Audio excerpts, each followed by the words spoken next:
네, 옥중서신이라 불리는 성경들이 있습니다. 무엇이 있죠? 네. 뭐요? 에베소서, 빌립보서, 골로새서, 빌레몬서입니다. 우리가 지난주 말씀에서 빌레몬서에 대해서 살펴봤고 오늘 우리가 이 빌립보서에 대해서 함께 나누려고 합니다. 이 네 가지의 성경이 옥중서신이라 부르는 것은 바울이 감옥에서 기록한 성경이기 때문입니다. 그 중에서도 이 빌립보 교회는요, 바울이 아주 큰 애착을 가지고 있는 교회입니다.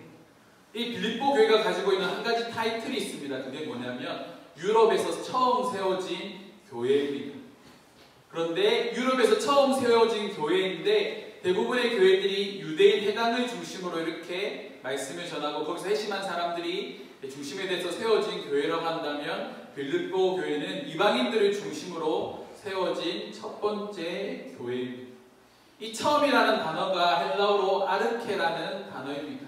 이 단어의 동사형이 아르코인데 이 아르코라는 뜻이 뭐냐면 지휘하다, 선두에 서다라는 뜻입니다. 한마디로 말해서 전쟁에서 제일 성공에 서서 지휘한다라는 뜻을 가지고 있는 단어가 이 처음이라는 뜻입니다.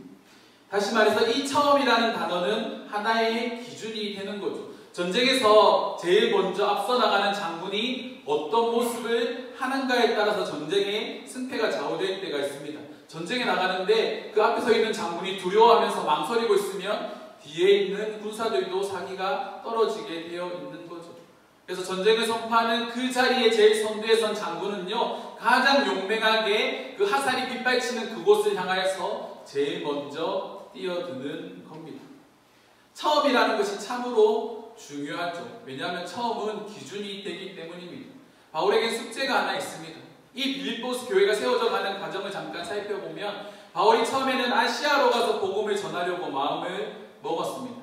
그러던 중에 하나님께서 한 상을 보여주시는데 마게도냐 사람들이 바울을 향하여서 손짓을 하며 나에게로 오라, 나에게로 오라라고 말하는 그 한 상을 보게 됩니다. 그 한 상을 본 이후에 바울은 자신의 생각을 다 내려놓고 드로아에서 배를 타고 빌립보로 나아가게 됩니다. 이 빌립보 지역에서 바울이 처음 복음을 전하게 되는데 이전까지의 바울이 아까 말씀드렸던 대로 복음을 전할 때 해당이라는 곳에서 말씀을 전하고 이 복음을 전하면서 사람들을 회심하게 만들었는데 이 빌립보 지역은 해당이 없는 곳이기 때문에 바울이 어떻게 하냐면 사도행전 16장 말씀에 보면 문밖 강가에서 복음을 전했다라고 말을 하고 있습니다. 사도행전 16장에 우리가 살펴볼 빌립보서, 이 빌립보 교회의 배경이 되는 본문인데 바울이 문밖 강가에 서서 복음을 전하다가 그때 자주 옷감 장사를 하고 있는 루디아라는 사람이 이 복음을 듣게 되고 회심을 하게 됩니다. 그래서 이 루디아를 중심으로 뒤에 나오는 간수와 그리고 그의 가족들이 이 빌립보 교회를 세우게 되는 것이죠. 이전까지 교회가 세워지는 과정에서 남자들이 중심이 되는 교회였다고 한다면 이방인의 교회에 처음 세워진 이 빌립보 교회는요, 여성을 중심으로 처음 세워진 교회이기도 합니다. 이 빌립보에 대해서 좀 한번 간단하게 살펴보려고 합니다. BC 31년에 옥타비아누스와 그리고 안토니우스라는 이 로마 그 세력 중에 가장 강대한 두 세력이 전쟁을 하게 됩니다. 그리고 그 유명한 악티움해전이라는 이 전쟁이 벌어지게 되는데 그리스 악티움 바다에서 이 두 사람이 맞붙게 되는 거죠. 옥타비아누스와 그리고 안토니우스와 클레오파트라가 함께 연합한 이 두 세력이 전쟁을 하게 되고 그 가운데서 옥타비아누스가 승리를 하게 되는데 이 전쟁을 승리한 이후에 이 옥타비아누스가 로마의 첫 황제가 됩니다. 그 전까지는 로마는 공화정이 이끌어가고 원로원들이 중심이 돼서 이 로마를 이끌어갔다 한다면 이제는 황제가 중심이 되는 체제로 이 사건을 중심으로 바뀌게 된 것이죠. 이 옥타비아누스가 처음으로 세운 바로 이게 식민지, 그리고 이 옥타비아누스가 가장 애착을 가지고 세웠던 식민지가 바로 이 빌립보라는 지역인데 이 옥타비아누스가 이 빌립보에게 얼마나 많은 혜택을 주냐면 그곳에 군인들을 막 파견을 하고요. 그리고 은퇴한 군인들을 그곳에 보내면서 그 사람들에게 로마 시민권을 막 부여하기 시작을 합니다. 식민지인데 그곳에 거주하는 사람들이 로마 시민권을 가지고 있는 거죠. 그래서 빌립보 사람들은 특권의식을 가지고 있습니다. 우리는 로마 시민이다. 다시 말해서 로마 안에 또 다른 로마라는 자부심을 가지고 있는 사람이라는 거죠. 그래서 바울이 그곳에서 복음을 전할 때 문제가 됐던 것이, 빌립보 사람들이 문제 삼은 내용이 뭐냐면, 그들이 로마가 전하고 있는, 로마가 말하고 있는 것들이 아닌 다른 것들을 말하고 있다라고 말을 하면서 바울과 실라를 핍박했다라는 겁니다. 빌립보에서 귀신 들린 여종을 고쳐주었을 때 이 여종의 주인이 바울을 모함하게 되는데, 그들은 바울이 전한 복음이 로마 사람들이 받아들일 수 없는 것, 로마 사람들이 도저히 용납할 수 없는 도를 전하고 있다라는데, 그 도가 무엇이냐면 바로 예수 그리스도인 거죠. 예수 그리스도가 우리의 왕이 되시고 우리에게 구원자가 되신다라는 이 말을 그들은 받아들일 수가 없다라는 겁니다. 지난주에 말씀을 통해서 잠깐 살펴봤죠. 그들이 고백하는 주는 황제고 그들이 받는 구원은 황제가 그들에게 베풀어주는 은혜입니다. 그것에 이제 거슬러서 바울이 전하는 복음이 바로 그들에게 문제가 되었다라고 말을 하는 거죠. 그래서 바울과 실라가 감옥에 갇히게 됩니다. 근데 그 감옥에서 찬송하고 기도를 하죠. 그때 어떤 일이 일어납니까? 감옥문이 열리고 제수들의 수갑이 풀리는 사건이, 기적이 일어납니다. 그때 간수장이 자신의 목숨을 끊으려고 할 때 바울과 실라가 우리가 여기 있다, 그러니 너의 목숨을 해하지 말라라고 말하면서 그 바울이 죽는 것을, 그 간수가 죽는 것을 막아서게 됩니다. 그 위에 간수가요, 자신의 집으로 이 바울과 실라를 데리고 가서 바울이 전하는 복음을 듣게 됩니다. 그 가운데 우리가 정말로 좋아하는 성경 말씀이 한 구절 등장을 하는데, 그 말씀이 뭐냐면 주 예수를 믿으라, 그리하면 너와 내 집이 구원을 얻으리라. 이것이 빌립보 교회에서 처음 바울이 나눈 말씀이라는 겁니다. 주 예수를 믿는 것으로 너와 내 집이 구원받을 수 있다. 이 말씀이 선포된 것이죠. 이러한 배경을 가지고 오늘 말씀은 우리가 계속적으로 살펴보기를 원합니다. 첫 번째로 우리는 기쁨으로 항상 기도해야 됩니다. 우리 4절과 5절 말씀 함께 읽겠습니다. 시작. 간구할 때마다 너희 무리를 위하여 기쁨으로 항상 간구함은 너희가 첫날부터 이제까지 복음을 위한 일에 참여하고 있기 때문이라. 아멘. 먼저 3절 말씀에서 바울이 빌립보 교회를 생각할 때마다 나는 하나님께 감사하고 있다라고 말을 하고 있습니다. 그리고 그 감사와 함께 바울이 하는 행동이 뭐냐면 이 빌립보 교회를 위하여 기쁨으로 항상 간구하고 있다는 거죠. 지금 바울은 어떤 처지에 있습니까? 감옥에 있습니다. 감옥에서 이 서신을 쓰고 있는 거죠. 여러분, 감옥에 갇혀 있는데 사람들이 얼마만큼 기뻐할 수 있을까요? 내가 만약에 감옥에 있다면 여러분들 기뻐할 수 있을까요? 제가 군대 생활은요, 감옥에서 했거든요. 제가 경비교도대라고 이 교도소에 있는 재소자들을 관리하는 그런 일을 하는 군대 생활을 했는데, 감옥에 있는 사람들의 특징이 뭡니까? 후회하고 원망하고 나는 잘못이 없다고 자신의 죄를 부인하는 것이 그들의 일상적인 삶입니다. 네, 그런 일상적인 재소자들의 삶과 다르게 바울은 그곳에서도 감사하고 있다라고 고백하는 거죠. 내가 감사함으로 기도하고 있다라고 바울은 말을 하고 있습니다. 그 이유가 무엇입니까? 5절 말씀이죠. 너희가 첫날부터 이제까지 복음을 위한 일에 참여하고 있기 때문이라 라고 말을 하고 있습니다. 지금 바울은 감옥에 갇혀있지만 바울이 감옥에 갇힌 이유가 바로 복음을 전하는 것이고, 자신이 전한 복음으로 이 빌립보 교회가 세워졌기 때문에 자신은 육체적으로 그리고 정신적으로 지금 어려운 상황 가운데 놓여있지만 자신이 맺힌 그 복음의 열매를 보고 바울은 기뻐하고 있다라고 말을 하고 있습니다. 자신이 전한 복음으로 루디아가 회심하게 되고 간수와 그의 가족들이 회심하게 되는 그 놀라운 역사들을 보면서 바울은 그것이 도리어 자신에게 기쁨이라고 고백하고 있는 거죠.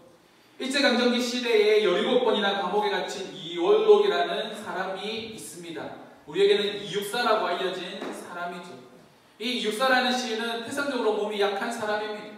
근데 그가 감옥에 갇혀서 17번이나 그곳에서 고문을 당하고 계속적으로 옥살이를 하는 가운데 그가 지었던 시 중에 꽃이라는 시가 있습니다. 제가 한번 읽어 드리겠습니다. 동방의 하늘도 다 끝나고 비 한 방울 내리지 않는 그때에도 오히려 꽃은 빨갛게 피지 않는가. 그의 수인 번호가 264번입니다. 그래서 자신은 그의 그러니까 필명을 이육사라고 바꿔서 자신의 고난을 도리어 새로운 곳으로, 새로운 관점으로 생각하게 되는 거죠. 이 육사가 지었던 이 꽃이라는 시의 마지막에 뭐라 하고 있냐면, 아까도 말씀드렸다시피 오히려 꽃은 빨갛게 피지 않는다. 고난 가운데서도, 어려운 상황 속에서도 꽃은 피게 되어 있다는 겁니다. 시간이 지나면 빨갛게 물드는 그 꽃이 피어나는 시간이 있다는 거죠. 꽃이 피어나기 위해서 겨울에 그 차가운 바람들을 다 이겨내고 모진 풍파들을 다 이겨내고 난 이후에 빨간 봉우리를 피우듯 우리의 인생도 마찬가지라는 겁니다. 지금은 일제강점기라는 어두운 시기를 내가 살아가고 있지만 언젠가 우리나라에 해방이라는 꽃이 피우게 될 것이다. 그는 그렇게 고백하고 있는 거죠. 바울도 마찬가지입니다. 지금은 복음을 받아들이지 않는 그곳 가운데 바울이 복음을 전했을 때 바울은 언젠가 그곳에 복음이라는 꽃이 필 것이라 생각을 했습니다. 그리고 그 열매가 나타나기 시작한 거죠.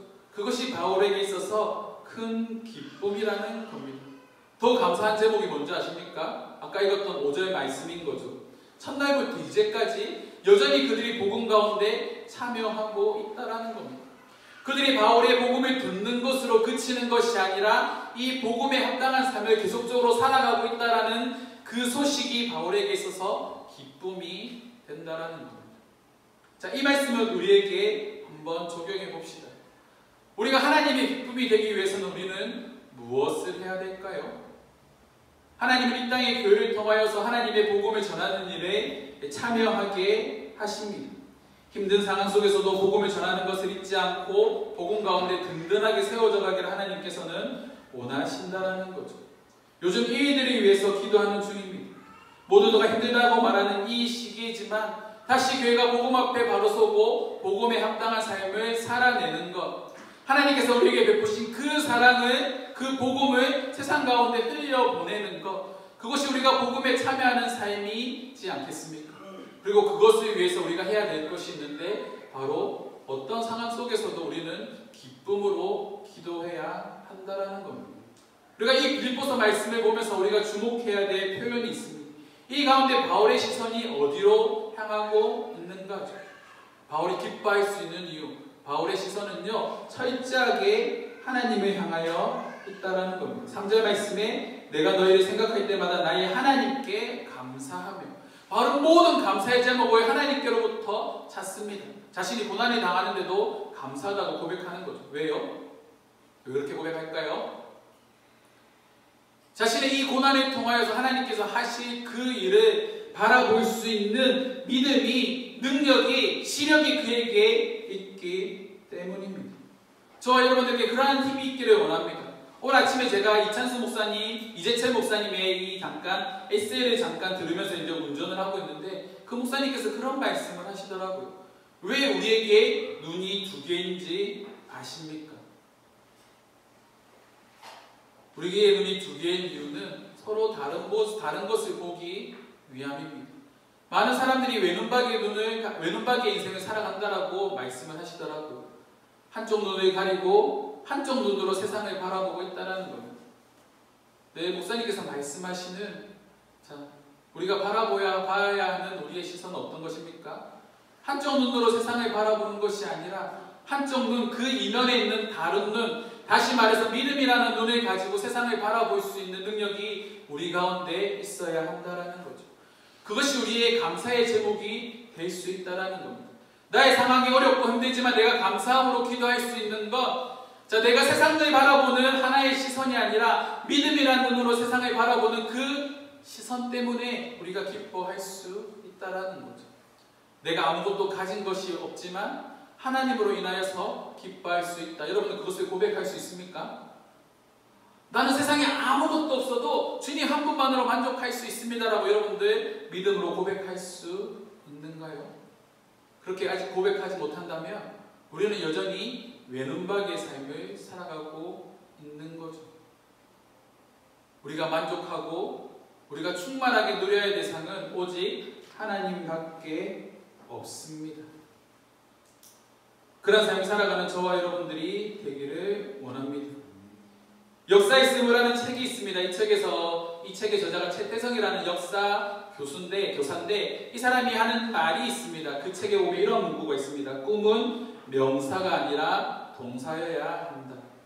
우리가 세상을 바라보는 관점은 명사가 아닙니다. 단지 우리가 그리스도인이라는 단어에 나 자신을 접목하고 그것에 만족하는 것이 아니라 그리스도인다운 삶을 살아내는 것이 우리의 모습이 되어야 한다는 거죠. 그 중심에 기도가 있습니다. 우리는 기도를 통하여서 끊임없이 하나님을 바라볼 수 있는 힘을 키워야 합니다. 그것이 고난 많은 이 세상에서 우리가 감사할 수 있는 감사의 제목이라는 거죠. 바울은 그것을 우리에게 말을 하고 있습니다. 그렇게 살아가는 자들에게 주어지는 두 번째 은혜가 있습니다. 바로 우리는 은혜에 참여하는 자가 된다는 사실입니다. 6절 말씀입니다. 우리 함께 읽겠습니다. 너희 안에서 착한 일을 시작하신 이가 그리스도 예수의 날까지 이루실 줄을 우리가 확신하노라. 너희 안에 착한 일을 시작하신 이가 누구의 날까지요? 그리스도 예수의 날까지 이룰 줄을 확신한다라고 말하는 거죠. 그리스도 예수의 날이 언제일까요? 그리스도 예수의 날까지. 문자적으로 말하면 재림의 때입니다. 우리 인생의 마지막 때에 이르기까지 너희 안에 착한 일을 너희가 감당해야 되는데 그 일을 감당하게 하시는 이가 누굽니까? 바로 하나님이시라는 거죠.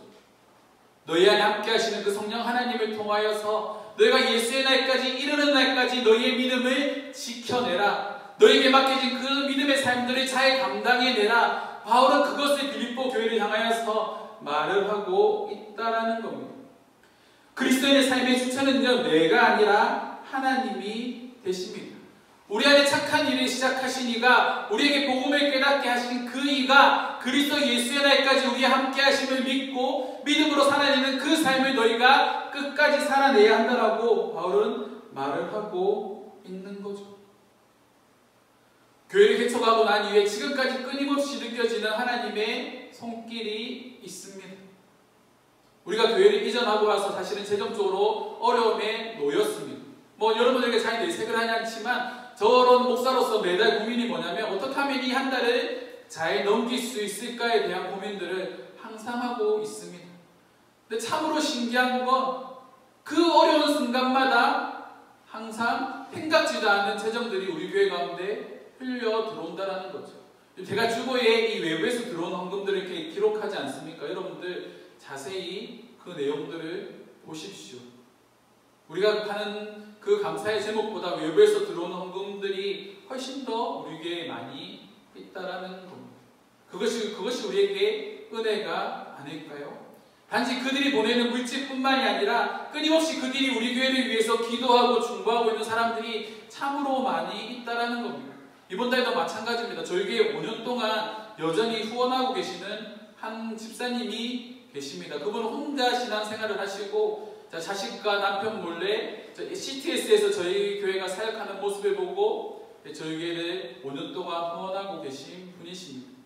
처음에 개척 초기에는 50만 원씩 후원을 하셨고 상황이 어려워지고 자녀가 이제 회사를 잘리게 되는 여러 가지 어려운 상황 속에서 계속적으로 헌금을 이어오지는 못했지만 3년이나 시간 동안 정기적으로 헌금을 하시고 지금은 상황이 되실 때마다 이 헌금을 보내주시는데 그분이 보내주신 헌금으로 인해서 우리 교회가 또 한 달을 은혜 가운데 보낼 수 있게 되었습니다.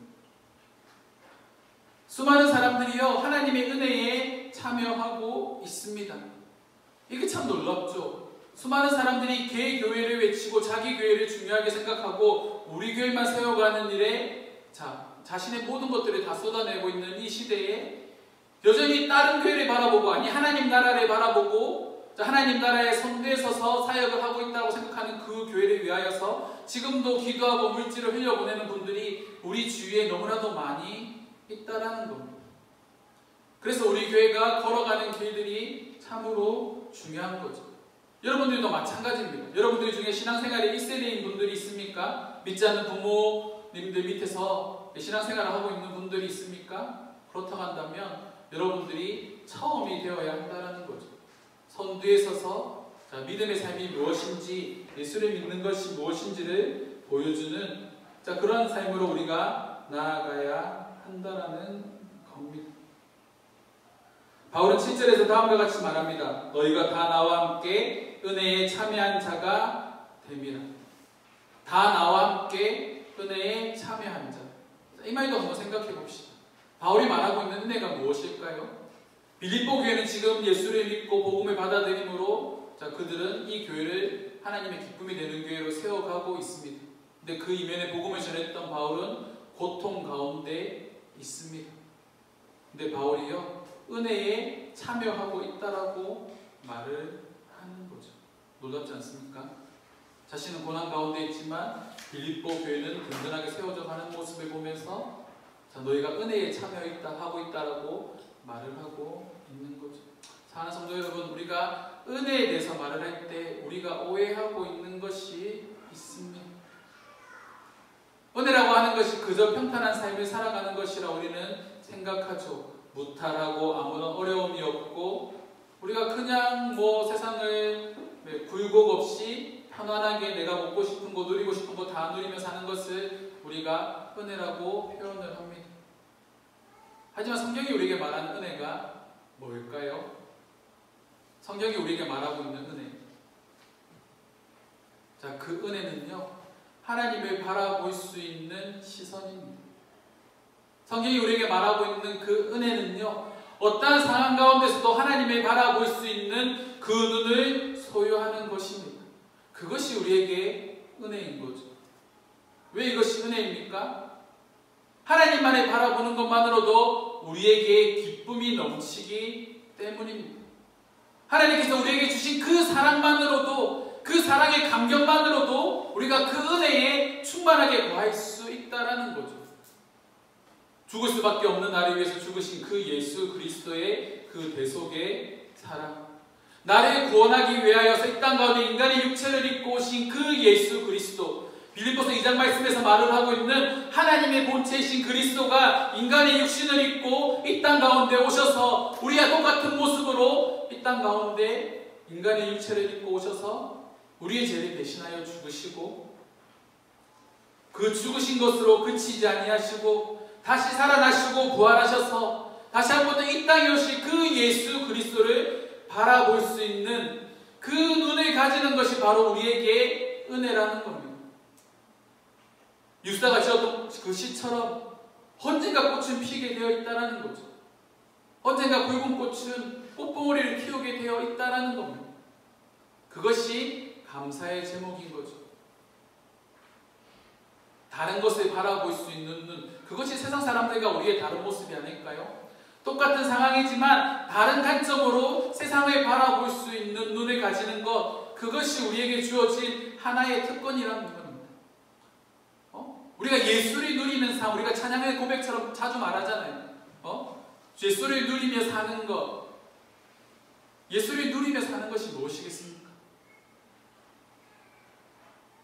환난 가운데 기뻐하고 어떠한 상황 속에서도 우리가 다시 일어설 수 있는 힘을 가지는 것, 그 중심에 예수 그리스도가 있다는 겁니다. 그래서 바울은요, 하나님으로부터 예수 그리스도로부터 모든 것이 시작되었다라고 말을 하고 있는 거죠. 우리의 상황이 힘들지만, 우리의 여건이 힘들지만, 사랑하는 성도 여러분, 예수 그리스도를 바라볼 수 있는 눈을 소유하시기 바랍니다. 그리고 끊임없이 그 은혜에 참여할 수 있는 저와 여러분들이 되기를 주님의 이름으로 축원합니다. 그렇게 되기 위해서 바울이 말하는 세 번째 내용이 있습니다. 바로 믿음의 지식을 더해가야 한다라는 사실입니다.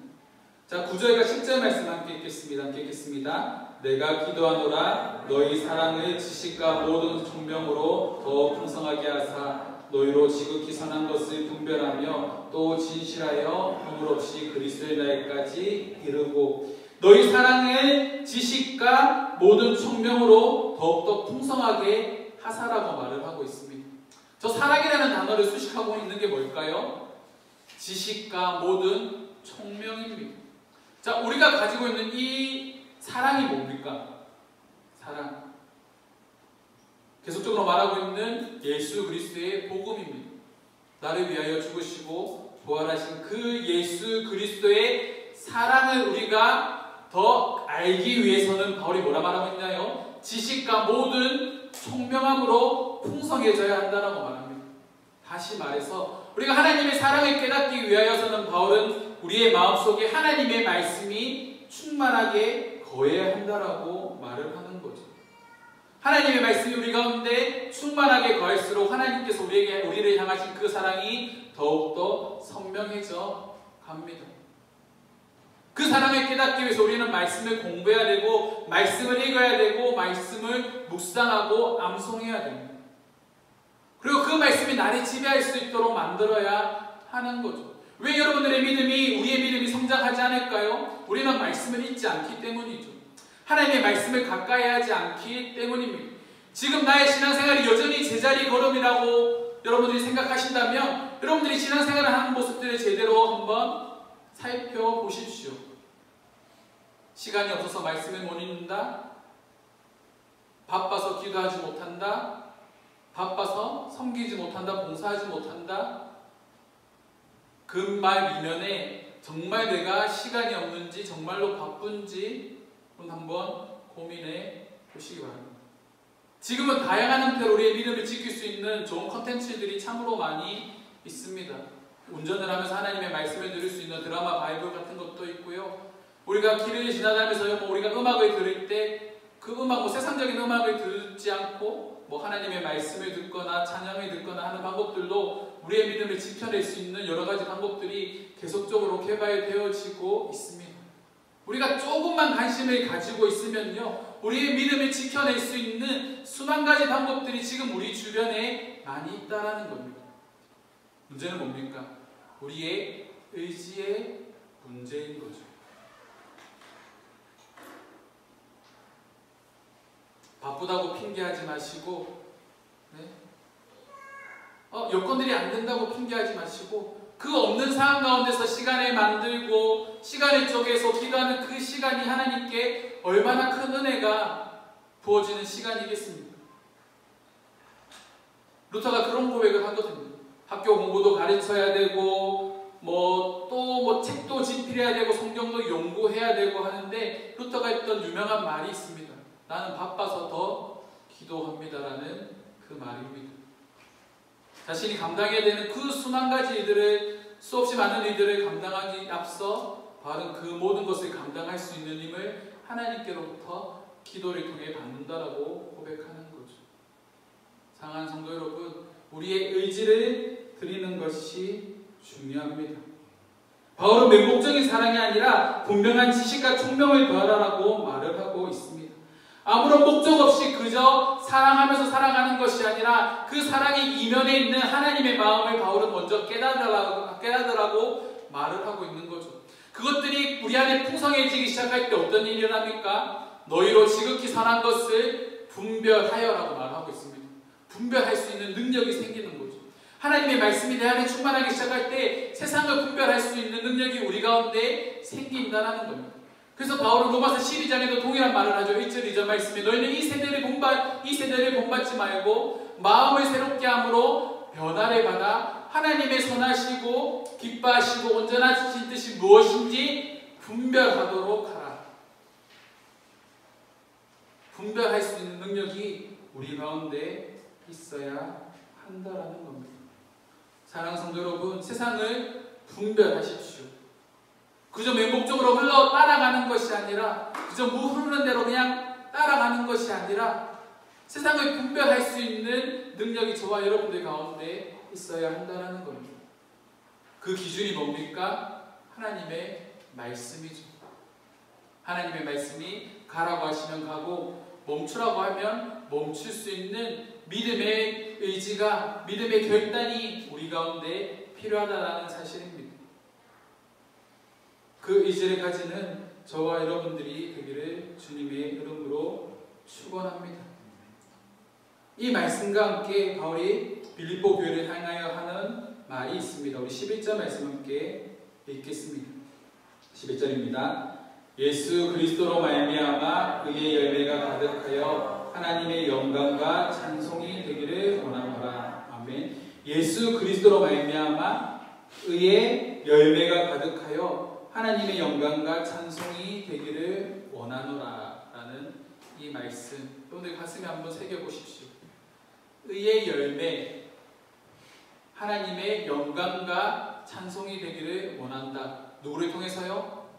여러분들을 통해서요. 나를 통해서 그러한 일이 일어나기를 원한다라고 말을 하고 있습니다. 예전에 제가 또 한 편의 시를 소개해드린 적이 있습니다. 마음챙김의 시라는 책에서 네이라 와히드라는 사람이 지은 흉터라는 이 시, 제가 자주 소개하고 있습니다. 이 시의 내용에 보면 흉터가 되라, 어떤 것을 살아낸 것을 부끄러워 말라, 이런 문구가 있습니다.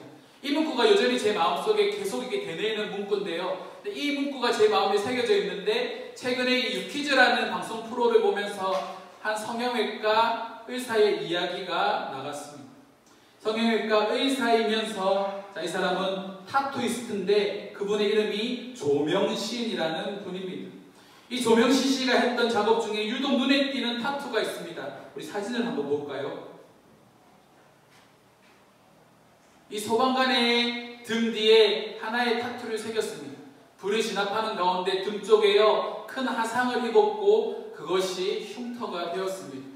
근데 이 의사가 이 소방관 뒤에 새긴 이 타투를 보면, 소방관이 불을 진압하고 모든 일들을 다 마치고 고개를 푹 숙이고 서 있는 그 모습에 햇빛이 비치는 그 모습을 타투로 새긴 겁니다.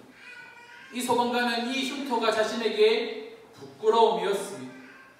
비록 사람을 살리다가 생긴 상처이긴 하지만 자신의 몸에 저런 흉터가 있다는 것이 그에게 부끄러움이었는데, 이 타투이스트가, 이 의사가 이것을 그의 자랑으로 바꿔줬다는 거죠. 흉터를 부끄러워하지 마라. 그것이 네가 살아온 삶이다. 그것을 그대로 보여주는 모습이지 않을까 생각을 합니다. 화상흉터가 소방관이 살아온 삶을 말해주듯이 우리가 살아가면서 만들게 되는, 맺게 되는 그 수많은 의의 열매들, 그리고 믿음의 그 삶을 통하여서 나에게 새겨진 그 수많은 흔적들이 내가 살아온 삶의 증거가 되는 것이죠. 저는 꿈이 있습니다. 저는요, 사람들에게 기억되어지는 목사가 되고 싶습니다. 그냥 기억되어지는 것이 아니라 제가 죽었을 때 제 그 비석에 새겨지기를 원하는 하나의 문구가 있습니다. 하나님의 종, 하나님이 일을 하다 이곳에 잠들다 라는 그 문구가 제 비석에 새겨졌으면 좋겠습니다. 사람들이 나를 기억할 때, 윤희서 목사는 사람 정말 진실하게 믿음 생활하며 신앙생활하며 살아온 사람이구나, 평가받는 그런 사람이 되기를 원합니다. 말씀을 정리하겠습니다. 여러분들은 어떤 평가를 받기를 원하십니까? 사람들이 여러분들을 기억할 때에 여러분들은 어떤 모습으로 사람들에게 기억되기를 원하십니까? 세상적으로 우리가 이뤄냈던 그 모든 것들은 다 우리가 다른 사람들에게 기억되지 않더라도 이 한 가지 내용은 꼭 우리 가운데 기록되기를 원합니다. 믿음의 사람, 하나님의 사람, 정말로 진실하게 신앙생활을 했던 한 사람이 이곳에 잠들었다 라는 평가를 받는 우리의 삶이 되기를 원합니다. 말씀을 마무리하며 8절의 말씀을 함께 읽겠습니다. 함께 읽겠습니다. 내가 예수 그리스도의 심장으로 너희 무리를 얼마나 사모하는지 하나님이 내 증인이라. 사랑하는 성도 여러분, 예수 그리스도의 심장을 가지십시오. 예수 그리스도의 심장을 가지고 우리가 하나님의 증인이 될 수 있도록, 내가 만나게 되고 내가 섬기게 되는 그 사람들에게 내가 예수 그리스도의 신장을 가지고 여러분들을 얼마나 사랑했는지 그 사람들에게 한 사람의 그리스도인으로 기억되어질 수 있도록 그렇게 믿음 생활하는 저와 여러분들이 되기를 주님의 이름으로 축원합니다.